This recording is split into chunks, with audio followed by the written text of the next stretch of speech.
কি করলি তুই ভবিয়েছে, কি করলি তুই ভবিয়েছে, মায়া জালে গেলি ফেসে।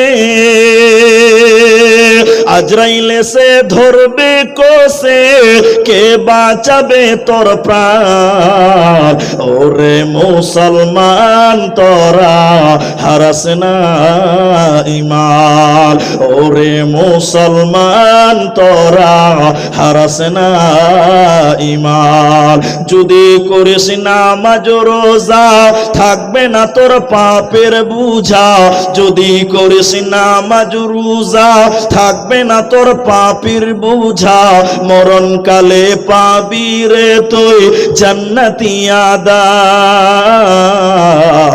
ওরে মুসলমান তোরা হারাস না ঈমান।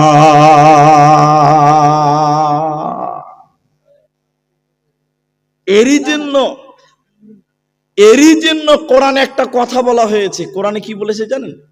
হালকা করে চল, দেখেন। এরপরে আপনাকে দেখেছি, এদিকে এরই জন্য আল্লাহ কি বলছেন জানেন? সূরা বাকারা, সূরা নাম্বার 2, পারা নাম্বার 2, রুকু নম্বর 21, লাইন নাম্বার 12, আয়াত নম্বর 177 মিডিল পয়েন্ট একটা বাক্য আল্লাহ বলেছেন কি জানেন?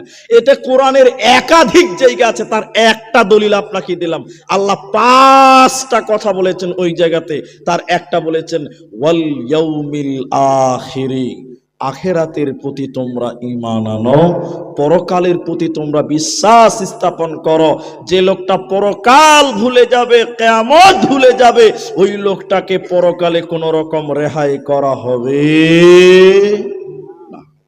আল্লাহ কোরআনে কি বলছে? দুইখানা কারণে মানুষকে জাহান্নাম